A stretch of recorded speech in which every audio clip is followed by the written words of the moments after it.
दोस्तों मैं जगदीप सिंह आपका स्वागत करता हूं ग्रो यूट्यूब चैनल में। आज की वीडियो में हम बात करने वाले हैं आईटीसी के बारे में। हाल के दिनों में आईटीसी का रिजल्ट आया था, तो चलिए आज डिटेल में बात करते हैं कि वो रिजल्ट्स आईटीसी को कैसे इंपैक्ट करते हैं और अगर आपने आईटीसी के अंदर इन्वेस्टमेंट किया है या इन्वेस्टमेंट करने वाले हैं तो ये रिजल्ट्स आपके लिए कैसे काम कर सकते हैं।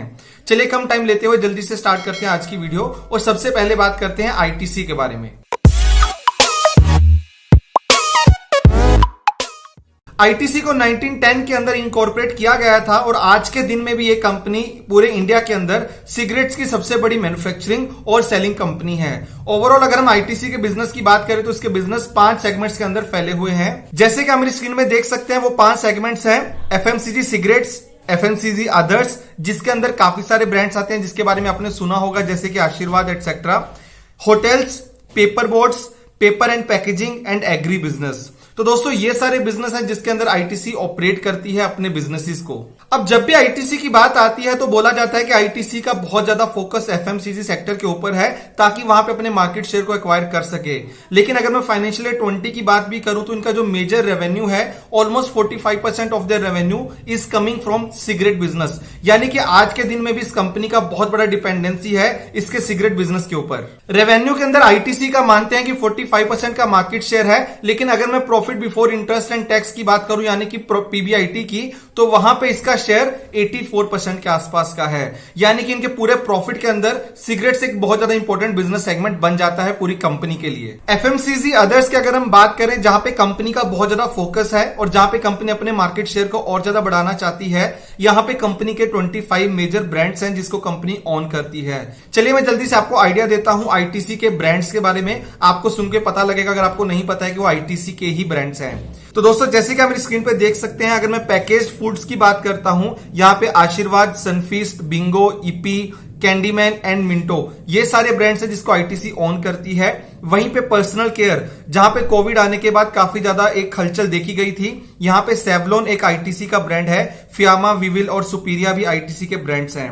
वहीं पे आपने क्लासमेट एंड पेपर क्राफ्ट का नाम भी सुना होगा जो भी आईटीसी के अंदर आते हैं। अगरबत्ती के अंदर अगर हम बात करें तो मंगलदीप एंड एआईएम जो कि आईटीसी के ही ब्रांड्स हैं। अब यहाँ पे इंटरेस्टिंग फैक्ट ये है कि जिन भी मैंने ब्रांड्स के बारे में आपको बताया ये सारे ब्रांड्स अपनी मार्केट के अंदर या तो नंबर 1 पोजीशन पे आते हैं या नंबर 2 पोजीशन पे आते हैं। जैसे कि अगर आप आशीर्वाद आटा की बात करें तो वो आटा सेगमेंट के अंदर मार्केट लीडर है। वहीं पे अगर आप बिंगो की बात करें तो वो भी मार्केट लीडर है। अगर आप ईपी की बात करें तो वो नूडल सेगमेंट के अंदर नंबर 2 पे आता है। तो यहां से ये समझ में आता है कि आईटीसी ने अपने अलग अलग ब्रांड्स को क्रिएट किया है ताकि वो अपने रिस्पेक्टिव मार्केट के अंदर जाके एक मार्केट लीडर बन सके। आईटीसी होटल्स जिसको आईटीसी ने 1975 के अंदर स्टार्ट किया था और आज के दिन में इंडिया की सेकंड लार्जेस्ट होटल चेन है जिसके अंदर आईटीसी के पास 108 होटल्स हैं जिसको ये 70 लोकेशंस के अंदर ऑपरेट करते आए हैं। अगर मैं टोटल होटल सेगमेंट की बात करूं तो टोटल रेवेन्यू के अंदर ये 4% का कंट्रीब्यूशन करते हैं आईटीसी के बिजनेस में। एग्री बिजनेस जहां पे आईटीसी का टोटल रेवेन्यू के अंदर 13% का कंट्रीब्यूशन है और ये इंडिया की सेकंड लार्जेस्ट एक्सपोर्टर कंपनी है एग्री बिजनेस के अंदर। लास्ट में मैं बात करता हूं पेपर बोर्ड एंड पैकेजिंग के ऊपर, तो ये पूरे आईटीसी के बिजनेस के अंदर 10% का कंट्रीब्यूशन करते हैं और रिसेंट के टाइम में देखा गया कि आईटीसी ने इस बिजनेस के अंदर भी अपने आप को काफी एक्सपेंड किया है। तो दोस्तों यहां से आपको एक आइडिया लग गया होगा कि आईटीसी अपना मेन बिजनेस क्या करती है। इसके अलावा आईटीसी के 5 कौन कौन से बिजनेस है जहां पे आईटीसी ऑपरेट करती है और वहां पे आईटीसी का टोटल रेवेन्यू के अंदर वो कैसे कॉन्ट्रीब्यूट करते हैं। और रिसेंट के टाइम में देखा जाए तो आईटीसी अपने आप को डाइवर्सिफाई करने का ट्राई कर रही है ताकि जो इनका डिपेंडेंसी है सिगरेट बिजनेस के ऊपर उसको कम किया जा सके। सिगरेट बिजनेस के ऊपर कंपनी अपना डिपेंडेंसी इसलिए कम करना चाहती है क्योंकि सिगरेट बिजनेस काफी हाईली रेगुलेटेड बिजनेस है और जब भी यहां पे कोई भी पॉलिसी चेंज होता है या यहां पे टैक्स बढ़ाया जाता है तो कंपनी के रेवेन्यू और प्रॉफिट के ऊपर काफी बुरा असर पड़ता है। तो जिसकी वजह से कंपनी उन बिजनेस के ऊपर अपना फोकस करना चाहती है जो आने वाले टाइम में काफी और कंपनी के लिए काफी ज्यादा प्रॉफिट और रेवेन्यू जनरेट कर सके आने वाले टाइम के अंदर। चलिए दोस्तों मैं आपको लेके चलता हूं अपनी स्क्रीन के ऊपर। तो जैसे कि आप यहां पे देख सकते हैं हमने मेजरली जो नंबर्स होते हैं फाइनेंशियल नंबर्स उनको यहां पे कोलेट किया है जहां पे हम total revenue, net revenue, EBITDA, PBT और पैट के बारे में बात करेंगे। तो यहां पे पैट होता है टोटल नेट प्रॉफिट जो कंपनी का सारी चीजें पे करने के बाद निकलता है। तो सबसे पहले अगर हम ग्रोस रेवेन्यू की बात करते हैं तो यहां पे आईटीसी ने काफी अच्छा परफॉर्म किया है। आईटीसी ने इस क्वार्टर के अंदर 14,023 करोड़ का रेवेन्यू किया है। अगर आप इसको same quarter of last financial year के साथ कंपेयर करेंगे तो यहाँ पे 24.1% का जंप देखा गया है। वहीं पे सिमिलरली नेट रेवेन्यू के अंदर भी 21% का जंप देखा गया है और आईटीसी ने 13,176 करोड़ का नेट रेवेन्यू बुक किया है। वहीं पे अगर हम एबिटा ऑपरेटिंग प्रॉफिट की बात करें तो यहां पे कंपनी ने 4,473 करोड़ का ऑपरेटिंग प्रॉफिट बुक किया है और इसके अंदर 7.4% का जंप देखा जा सकता है। वहीं पे अगर आप प्रॉफिट बिफोर टैक्स की बात करें तो इसके अंदर भी 7.6% का जंप है। लेकिन अगर मैं प्रॉफिट आफ्टर टैक्स यानी कि नेट प्रॉफिट की बात करूं तो यहां पे नेगेटिव 1.3% का ड्रॉप देखा जा सकता है। यानी कि पिछले साल के सेम क्वार्टर के अंदर कंपनी ने 3,797 करोड़ का प्रॉफिट किया था और इस क्वार्टर में कंपनी ने 3,748 करोड़ का प्रॉफिट किया है। तो दोस्तों ये तो बात हुई एक क्वार्टर की। चलिए अब कंपेयर करते हैं पिछले फाइनेंशियल ईयर के साथ इस फाइनेंशियल ईयर के टोटल रिजल्ट्स को। तो जैसे कि आप मेरी स्क्रीन पर देख सकते हैं कि टोटल ईयर में कंपनी ने 48,151 करोड़ का टोटल रेवेन्यू किया है और यहां पे 3.9% का जंप देखा जा सकता है। एबिटा की अगर मैं बात करूं तो इसके अंदर नेगेटिव 13.3% का ग्रोथ देखा गया है और कंपनी का जो एबिटा था वो 17,904 करोड़ से कम होके 15,522 करोड़ हो जाता है। अगर हम नेट प्रॉफिट की बात करें तो उसके अंदर भी 13.9% का ड्रॉप देखा गया है और ये कम होके 13,032 करोड़ पे आ जाते हैं।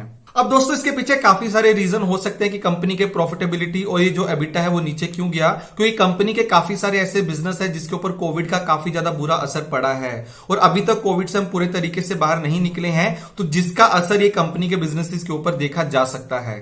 तो दोस्तों ये तो मैंने आपको कंपैरिजन करके बताया पिछले साल के साथ नेट नंबर्स के टर्म्स में, लेकिन यहां पे लास्ट ईयर में कंपनी ने कुछ एक्स्ट्रा बेनिफिट्स भी बुक किए थे। तो अगर मैं उनको रिमूव करता हूं और आपको सिंपल भाषा में समझाता हूं कि डायरेक्टली अगर हम इनको कंपेयर करें तो ये नंबर्स कैसे आपको दिखते हैं। तो दोस्तों अगर जैसे कि हमारी स्क्रीन में देख सकते हैं, मैंने आपको अभी बताया था कि पैट अगर मैं ईयर ऑन ईयर कंपेयर करूं तो यहां पे 1.3% का ड्रॉप देखा जा सकता है।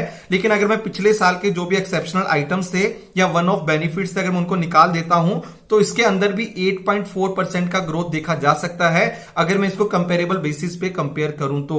लेकिन अगर हम इसको कंपेरेबल बेसिस पे देखते हैं तो ये नंबर 13.9% से कम होके 10.6% पे आ जाता है। दोस्तों टोटल रेवेन्यू के बाद बात करते हैं सेगमेंट वाइज रेवेन्यू की, क्योंकि जैसे कि मैंने आपको स्टार्टिंग में बताया था कि कंपनी के अलग अलग बिजनेस सेगमेंट्स हैं जहां से कंपनी अपने रेवेन्यू को लेके आती है। चलिए अब एक एक सेगमेंट के बारे में देखते हैं कि वहां पे कंपनी ने अच्छा परफॉर्म किया है या बुरा परफॉर्म किया है। तो जैसे कि आप मेरी स्क्रीन पे देख सकते हैं, सबसे पहले हम बात करते हैं एफएमसीजी सेगमेंट के अंदर। तो यहाँ पे अगर मैं सिगरेट सेगमेंट की बात करता हूं तो क्वार्टर 4 के अंदर यहाँ पे 14.2% का जंप देखा जा सकता है। वहीं पे अगर मैं अदर्स की बात करता हूं जो मेजर ब्रांड्स है कंपनी के, उसके रेवेन्यू के अंदर कंपनी का 15.8% का जंप देखा जा सकता है। होटल्स की अगर हम बात करें तो आपको पता ही होगा कि होटल्स एक ऐसी इंडस्ट्री है जो कोविड से सबसे बुरी तरीके से इंपैक्ट हुई है, तो इसके अंदर 38.2% का ड्रॉप देखा जा सकता है। एग्री बिजनेस जो कि कंपनी का आउटस्टैंडिंग परफॉर्मेंस करके दिखाता है और कंपनी का यहाँ पे टोटल रेवेन्यू 1887 करोड़ से बढ़ के 3369 करोड़ पे पहुंच जाता है, यानी कि यहाँ पे 78.5% का जंप देखा जा सकता है। वहीं पे पेपर बोर्ड एंड पैकेजिंग की अगर हम बात करें तो इसके अंदर भी एक अच्छा 13.5% का जंप देखने को मिलता है और ओवरऑल रेवेन्यू के अंदर जैसे कि मैंने आपको स्टार्टिंग में बताया था 24.1% का जंप हमें देखने को मिलता है। तो दोस्तों रेवेन्यू के बाद चलिए अब चलते हैं नेट प्रॉफिट के ऊपर और देखते हैं कि कौन से सेगमेंट से कंपनी ने कितना प्रॉफिट बनाया है। तो जैसे कि आप मेरी स्क्रीन पे देख सकते हैं तो एफएमसीजी सिगरेट सेगमेंट के अंदर कंपनी का जो प्रॉफिट है, profit before exceptional items and tax, वो 7.7% से बढ़ा है। अगर हम एफएमसीजी अदर्स की बात करें जहां पे कंपनी की काफी अच्छी स्ट्रेटेजी है आने वाले टाइम के अंदर और जहां पे कंपनी ने बहुत ज्यादा फोकस भी किया है, इसके अंदर 28.4% का जंप देखने को मिलता है। वहीं पे जो होटल बिजनेस था उनका जो प्रॉफिट था 43 करोड़ का, वो कम होके उसका लॉस 40 करोड़ के आसपास पहुंच गया है। एग्री बिजनेस के अंदर कंपनी का प्रॉफिट 54.2% से बढ़ा है और पेपर बोर्ड के अंदर कंपनी का प्रॉफिट 13.1% से बढ़ा है। चलिए मैं दोस्तों अब आपको काफी इंटरेस्टिंग डेटा फिगर्स दिखाता हूं और एक ही स्क्रीन में आपको समझाने का ट्राई करता हूं कि अगर मैं पिछले साल के 4 क्वार्टर्स की बात करता हूं तो चारों क्वार्टर में कंपनी के अलग अलग बिजनेस सेगमेंट ने कैसा परफॉर्म किया था। चलिए कम टाइम लेते हुए आपको लेके चलता हूं अपनी स्क्रीन के ऊपर। तो यहां पे जैसे आप देख सकते हैं, यहां पे आपको अलग अलग जगह पे अलग अलग बिजनेस सेगमेंट के अंदर देखने को मिलेगा और क्वार्टर के नीचे जो परसेंटेज टर्म्स में बात किया गया है वो same quarter of last financial year के साथ कंपेयर किया गया है। जैसे कि अगर मैं एफएमसीजी सिगरेट की बात करूं तो यहां पे पिछले 4 क्वार्टर के अंदर लगातार कंपनी का रेवेन्यू बढ़ा है फ्रॉम 3854 करोड़ टू 5860 करोड़। वहीं पे अगर हम एफएमसीजी अदर्स की बात करते हैं तो ये पूरे क्वार्टर्स के अंदर कंपनी का रेवेन्यू कभी ऊपर गया है कभी नीचे आया है, लेकिन ऑलमोस्ट कांस्टेंट रहा है। अगर मैं क्वार्टर 1 की बात करूं तो तब कंपनी का रेवेन्यू यहां पे 3375 करोड़ हुआ करता था, जो करंटली बढ़ के 3688 करोड़ हुआ है। दोस्तों अगर हम होटल सेगमेंट की बात करें तो इसका रेवेन्यू सबसे बुरे तरीके से इंपैक्ट हुआ है कोविड की वजह से। क्वार्टर 1 के अंदर कंपनी का 23 करोड़ का रेवेन्यू था, लेकिन क्वार्टर 4 आते आते ये 288 करोड़ पे पहुंच गया है, लेकिन अभी भी कंपनी ने होटल सेगमेंट के अंदर लॉस ही बुक किया है। वहीं पे अगर आप एग्री बिजनेस की बात करते हैं तो यहां पे भी कंपनी का रेवेन्यू 3746 करोड़ से कम होकर 3369 करोड़ पे पहुंचा है, लेकिन अगर आप इसको पिछले क्वार्टर के साथ कंपेयर करेंगे तो उसके कंपैरिजन में काफी अच्छा जंप देखने को मिलता है। अगर आप पेपर सेगमेंट की बात करें तो यहां पे कंपनी का रेवेन्यू पिछले 4 क्वार्टर के अंदर लगातार बढ़ा है फ्रॉम 1026 करोड़ टू 1656 करोड़। तो दोस्तों ये तो बात हुई फाइनेंशियल रिजल्ट्स की। अब मैं आपको एक और इंपॉर्टेंट इन्फॉर्मेशन बताना चाहता हूं आईटीसी के बारे में कि आईटीसी के बोर्ड ने फाइनल डिविडेंड भी अप्रूव किया है, जिसकी अमाउंट है 5.75 रुपीज। इसके अलावा इससे पहले भी कंपनी ने इंटरिम डिविडेंड दिया था 5 रुपीज का, तो टोटल मिला के कंपनी ने अभी तक 10.75 रुपीज का डिविडेंड दिया है इस पूरे साल के अंदर। तो दोस्तों ये थी आज की वीडियो जहां पे हम आपको आईटीसी के क्वार्टरली रिजल्ट के बारे में बताना चाहते थे। मैं उम्मीद करता हूं कि आपको आज की वीडियो अच्छी लगी होगी। अगर आपको आज की वीडियो अच्छी लगी तो वीडियो को लाइक करें, कमेंट करके हमें बताएं कि आपको क्या लगता है कि क्या आपको आईटीसी के अंदर इन्वेस्टमेंट करना चाहिए या इन्वेस्टमेंट नहीं करना चाहिए। प्लीज अपने कमेंट के साथ अपने रीजन को भी लिखें ताकि आपके कमेंट से हमारे व्यूअर्स को काफी कुछ सीखने को मिले। अगर आपने अभी तक ग्रो के चैनल को सब्सक्राइब नहीं किया तो जल्दी से ग्रो के चैनल को सब्सक्राइब करें ताकि आप हमारी किसी भी इंपॉर्टेंट वीडियो को मिस ना करें। Happy investing. सारी वीडियोस एजुकेशनल पर्पस के लिए लेके आते हैं। हम कहीं पे भी किसी भी स्टॉक को बाय या सेल करने का बिल्कुल भी रिकमेंडेशन नहीं देते। तो किसी भी स्टॉक में इन्वेस्ट करने से पहले अपनी एक अच्छी रिसर्च करें, उसके बाद एक लॉन्ग टर्म के लिए इन्वेस्टमेंट करें।